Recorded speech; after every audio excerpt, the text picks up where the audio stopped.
Hi friends, welcome back to my channel. இன்றைக்கி நம்ம என்ன சமைக்க போகிறோம் நம்ம சமையல்லன்னு பார்த்தீங்கன்னா, சிக்கன் க்ளீன் பண்ணி வச்சுருக்கேன். அதுக்கப்புறமா சாப்பாடு அடுப்பில் ஆல்ரெடி வச்சிட்டேன். பாருங்கள், ஒரு சைடு சாதத்துக்கு அரிசி போட்டு வச்சுருக்கேன். இப்போது குழம்பு பார்த்திங்கன்னா, நேற்று வச்ச குழம்பு தான் இன்றைக்கி அட்ஜஸ்ட் பண்ண போகிறேன். தண்ணியெல்லாம் எடுக்கணும். எவ்வளோ வேலை இருக்குது பாருங்கள். தண்ணி எடுத்துகிட்டு வந்து தான் இப்போ நான் சமைக்கவே ஆரம்பிக்கணும். இப்போது சமைக்க ஆரம்பிச்சிடலாமா ஃப்ரெண்ட்ஸ்? இப்போ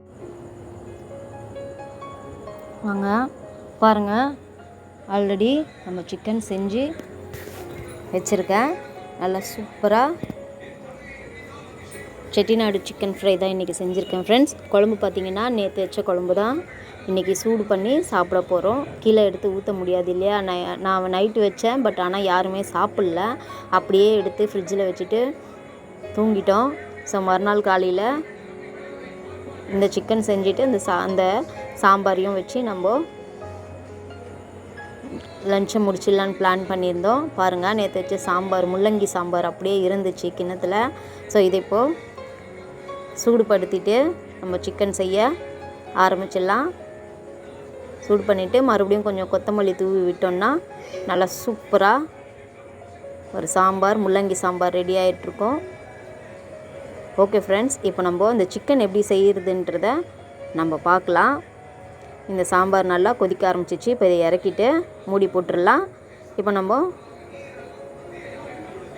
இந்த பெப்பர் சிக்கன் செய்கிறதுக்கு ஃபஸ்ட்டு ஒரு பாத்திரத்தை அடுப்பில் வச்சுட்டு ஒரு 2 ஸ்பூன் தனியாவும் 1 ஸ்பூனு மிளகும் சேர்த்துக்கிறேன். 1 ஸ்பூன் சீரகமும் சேர்த்துக்கிறேன். 1 ஸ்பூனு சோம்பு, பெருஞ்சீரகம் அதையும் சேர்த்துக்கிறேன். 2 ஏலக்காய் சேர்த்துக்கிட்டேன். ஒரு சின்னதாக ஒரு 4-5 துண்டு பட்டை சேர்த்துக்கிட்டேன். லவங்கம் இருக்குங்களா, அதில் ஒரு 4-5 துண்டு லவங்கம் சேர்த்துட்டு அன்னாச்சி பூலேருந்து கொஞ்சோண்டு பிச்சு போட்டிருக்கேன். மராட்டி மொக்கு சேர்த்துருக்கேன். இது 2 சேர்த்ததுக்கப்புறமா இது நல்லா வறுக்க போகிறோம். ட்ரை ரோஸ்ட்டு தான் பண்ண போகிறோம். அதுலேயே கொஞ்சம் பிரியாணி இலையும் சேர்த்துக்கலாம். இந்த பே லீஃப் போட்டதுக்கப்புறமா நம்ம இதை நல்லா வறுத்து எடுத்துக்கலாம். எண்ணெயோ எதுவுமே போடக்கூடாது. எண்ணெய் போடாமல் நீங்கள் அப்படியே ட்ரை ரோஸ்ட்டு பண்ணுங்கள். இதை நல்லா பொடியாக நம்ம அரைச்சி எடுக்க போகிறோம். இது நல்லா கொஞ்சம் லைட்டாக கலர் சேஞ்ச் ஆகுற வரைக்கும் நம்ம வறுத்துட்டு பூண்டு போட்டுக்கலாம். பூண்டு போட்டுட்டு தோலோட போட்டுட்டு ஒரு 2 நிமிஷம் நல்லா இதை வதக்கிட்டு தனியாக எடுத்து வச்சிடலாம், ஆறட்டும். இப்போ ஒரு கடாயில் எண்ணெய் ஊற்றி வச்சுருக்கேன். எண்ணெய் நல்லா சூடாகட்டும். சூடானதுக்கப்புறமா இங்கே பாருங்கள், சின்ன வெங்காயம், சாம்பார் வெங்காயம் இருக்குது இல்லைங்களா, அதை நான் போட்டிருக்கேன். அதை நல்லா சேர்த்துட்டு கருவேப்பிலையும் சேர்த்துட்டு நல்லா அந்த வெங்காயம் வதக்கி எடுத்துக்கலாம். சூப்பராக இருக்கும் சின்ன வெங்காயத்தில் செய்யும்போது. இந்த சிக்கன் செம்ம டேஸ்ட்டாக இருக்கும், செஞ்சு பாருங்கள். அதுக்கப்புறமா அந்த வெங்காயத்துலேயே இஞ்சி பூண்டு பேஸ்ட்டு ஆட் பண்ணிக்கிறேன். நான் ஒரு ஸ்பூன் ஃபுல்லாக சேர்த்துக்கிட்டேன். நல்லா பச்சை மணம் போகிற வரைக்கும் நல்லா அதை வதக்கி எடுத்துக்கோங்க. இங்கே பாருங்கள், இந்த மாதிரி நல்லா கொஞ்சம் மீடியம் ஃப்ளேமில் அடுப்பை வச்சுட்டு நல்லா வதக்கிக்குங்க. இப்போ அது கூடவே கொஞ்சோண்டு மஞ்சள் பொடியும் சேர்த்துட்டு வதக்கி எடுத்துக்கலாம். வெங்காயம் நல்லா சாஃப்டாக வதங்கி வரட்டும். இப்போ நல்லா இஞ்சி பூண்டு பேஸ்ட்டு வாசனை போகிற வரைக்கும் வதக்கியாச்சு. இப்போ காரத்துக்கு ஏற்ற மாதிரி வீட்டில் அரைச்ச மிளகாத்தூள் சேர்த்துருக்கேன், ஒரே 1 ஸ்பூனு.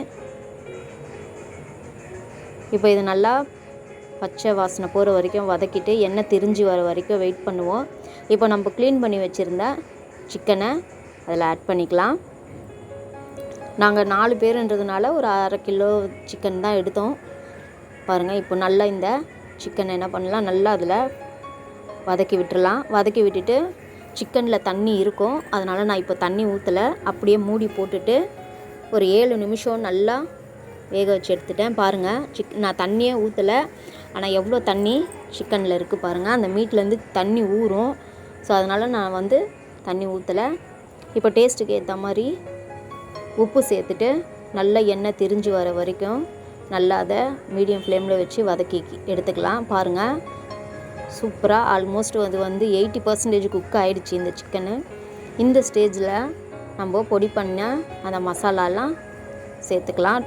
ட்ரை ரோஸ்ட் பண்ணோம் பார்த்திங்களா, அது எல்லாமே இப்போ நல்லா தண்ணி ஊற்றாமல் நல்லா பவுட்ரு மாதிரி அரைச்சி எடுத்துகிட்டு வந்துட்டேன். இப்போ அது எல்லாத்தையுமே அதில் கொட்டிட்டு நல்லா ஃப்ரை பண்ணி விட்டுற வேண்டியதான். நீங்கள் இந்த மாதிரி செஞ்சு ரசம், சாம்பார் இந்த மாதிரிலாம் செஞ்சு சாப்பிட்டு பார்த்தீங்கன்னா செம்ம சூப்பராக இருக்கும். ட்ரை பண்ணி பாருங்கள் ஃப்ரெண்ட்ஸ். வெறும் மிளகாக்களி சாம்பாருக்கும், ரசத்துக்கும், தக்காளி தொக்கு, இந்த மாதிரி வெரைட்டி ரைஸு இது எல்லாத்துக்குமே இந்த டிஷ்ஷு ரொம்ப ஆப்டானது கூட. செம்மையாக இருக்கும். அவ்வளோதான் ஃப்ரெண்ட்ஸ். எப்படி செட்டிநாடு பெப்பர் சிக்கன் ரெடி ஆகிடுச்சா? இப்போ நல்லா சுட சுட சாப்பாட்டில் நம்ம போட்டு சாப்பிடும்போது அவ்வளோ அட்டகாசமான டேஸ்ட் இருக்கும். பாருங்கள், சாதமும் நான் வடிச்சிட்டேன். இப்போ நான் சாதத்தை ஒரு பிளேட்டில் போட்டுட்டு பாருங்கள், தேவையான அளவுக்கு நான் சாதத்தை வச்சுக்கிறேன். நான் சாப்பிட போகிறேன். நீங்களும் வாங்க ஃப்ரெண்ட்ஸ், சாப்பிட்லாம். இப்போ சாதம் வச்சுட்டு நேற்று வச்ச பருப்பு குழம்பு ஊற்றிக்கலாம். நல்லா சூப்பரான ஒரு பருப்பு, அப்படியே முழுசாக பருப்பு. எனக்கு இந்த மாதிரி இருந்தால் ரொம்ப பிடிக்கும். அதுக்கப்புறமா நம்ம இப்போ செஞ்ச சுட சுட Chettinad chicken fry, pepper chicken செம்ம டேஸ்ட்டாக இருக்கும். அதையும் வச்சுக்கலாம். இப்போ சாப்பிட போகலாம் ஃப்ரெண்ட்ஸ்.